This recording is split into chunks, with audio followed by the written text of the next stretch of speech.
حقیقت وہ نہیں جو ہمیں دکھتی ہے، بلکہ حقیقت وہ ہے جو ہمیں دکھتی نہیں۔ تو آئیں صدر عالی وقار، ذہنوں سے یہ روایتی شعور کی پٹی کو ہٹا دیجئے اور دیکھیے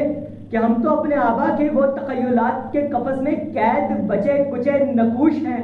جو اپنے ڈرونے خیالات میں جکڑے بیلٹ بکسوں میں ووٹ ڈالتے ہیں، اس سوچ میں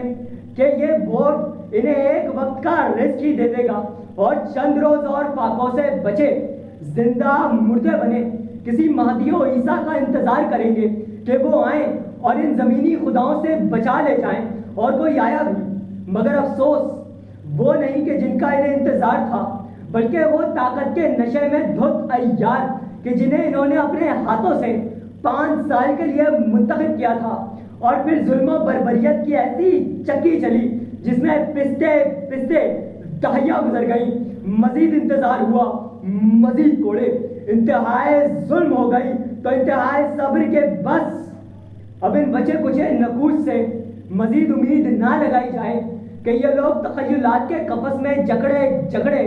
اندھے گونگے بہرے ہو چکے ہیں۔ اور کیوں آئیں کوئی مہدی و عیسیٰ ان خاکساروں میں کہ جہاں پل بھر میں کوئی اہل کوفہ کی طرح منافقت کر جائے۔ ارے یہ تو وہ کاہل ہیں جو ہمت مردہ مدد خدا پہ ایمان نہیں رکھتے، یا یوبی و عثمانی و فاروقی کی تربت پہ ہاتھ تو چڑھاتے ہیں، ترانے تو گاتے ہیں،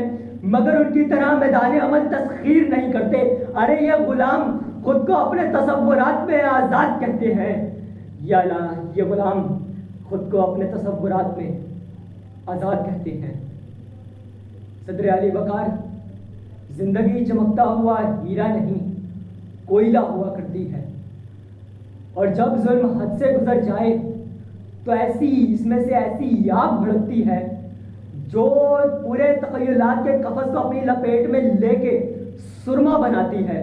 جو وجود کی آنکھوں میں منزل متعین کرتا ہے، اور پھر خلق خدا کے راج کا آغاز ہوتا ہے۔ پھر بھلے تعداد میں کم ہوں، پھر بھی اپنی مملکت حاصل کر کے پاکستان بنتے ہیں، تو کہیں افغانستان میں مٹھی بھر جوان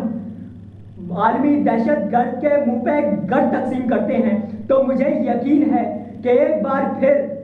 ڈھاکہ سے موروکو تک پھر ایک علم تلے سب ایک ہوں گے۔ پھر کسی ساحل سے آواز اٹھے گی کہ کشتیاں جلا ڈالو، خدا کی ساری زمین میرا وطن ہے۔ تو کہیں کسی بتے ہوا سے اقتدار کے ٹوٹنے پہ یہ آواز آئے گی کہ میں بت شکن ہوں، بت فروش نہیں۔ تو کہیں کشمیر و فلسطین کی وادیوں میں سے یہ آواز گونج اٹھے گی اور آسمان گرج اٹھے گا کہ شیر کی ایک دن کی زندگی گیدڑ کی 100 سالہ زندگی سے بہتر ہے۔ تو ایک بار پھر مجھے یقین ہے کہ شور اٹھے گا کہ اور پھر کہیں گے کہ اے اہل چشم، اے اہل جفا، یہ طبل و علم، یہ تاج و قلع و تخت شہید اس وقت تمہارے ساتھ صحیح۔ تاریخ مگر یہ کہتی ہے اس خلق خدا کے ملبے سے ایک گونج کہیں سے اٹھتی ہے، پھر دھرتی کروٹ لیتی ہے اور منظر بدلے جاتے ہیں۔ یہ طبل و علم، یہ تخت شہید اس خلق خدا کے ملبے کا ایک حصہ بنتے جاتے ہیں، اور ہر راج محل کے پہلو میں ایک رستہ ایسا ہوتا ہے مقتل کی طرف جو کھلتا ہے اور بن بترائے آتا ہے، تختوں کو خالی کرتا ہے اور